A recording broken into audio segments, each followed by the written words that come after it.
8 tomorrow morning, you have the meeting with Thomas and Marcella to discuss the Christmas fragrance campaign. Electra? Yeah, cool. Bye.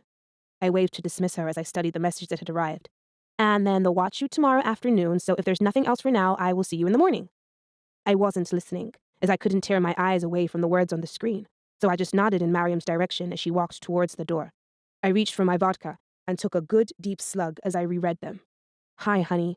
In town for a gig and wondered if you were around tomorrow. Would be good to talk. Mitch. Shit. I drained the vodka and stood up to pour myself another in order to calm my racing heart. I read it again and again, then turned to my laptop to look up whether he was telling the truth. He was. His latest tour was winding up at Madison Square Garden in just 2 nights from now. I stood up, went to the long windows and slid one open so I could walk onto the terrace. Somewhere close by, Mitch was in town. Tonight, wherever he was, we breathed the same air. I looked down at my cell again and tried to decipher whether he was offering me an olive branch and what that meant if he was. But olive branches could have twigs sprouting from them, like one that said, "Hey, I miss you and love you and I realized my mistake," and another that said, "Now we've had some time, it would be good to move on as friends." And I had no idea which it was. Just say no, Electra. It's too dangerous to go back there. Shit, god damn it. I punched the glass barrier that stopped me from plunging however many hundreds of yards to my death.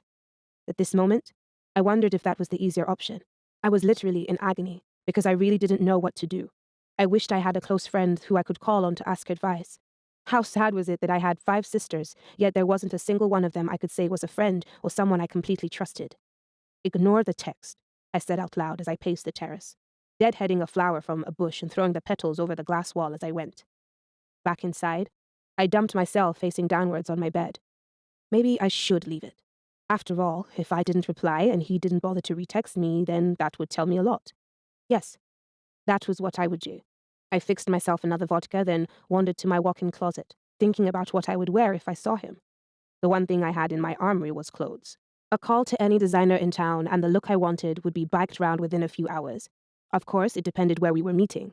If it was at my place, I had to look casual but sexy. He'd always loved my legs, so maybe the answer was simple.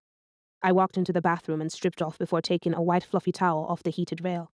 I draped it around me, then turned on the faucet, put my hand beneath it, and trickled some drops of water onto my skin.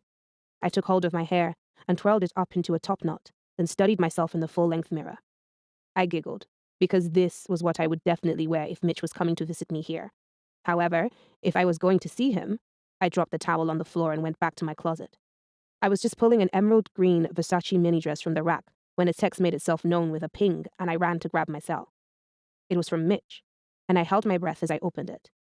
Electra, did you get my text? Really like to hook up and talk tomorrow.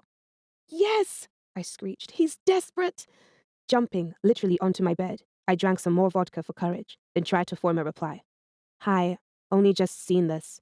My fingers hovered over the screen as I worked out the kind of schedule he'd have tomorrow.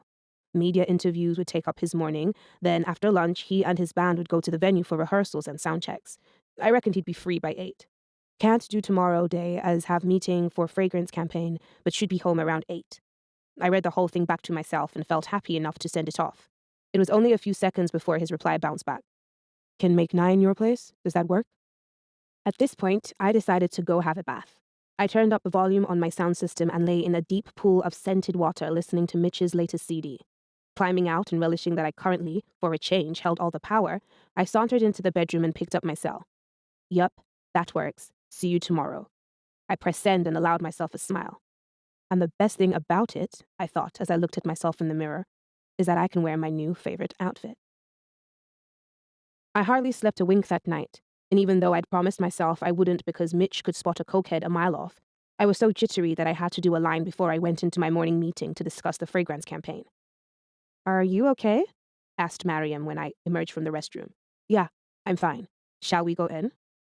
When we came out a couple of hours later, I was glad that Mariam had been there to record what had been agreed about my schedule for the upcoming commercial shoot in Brazil, plus the actual launch in October. All I knew was that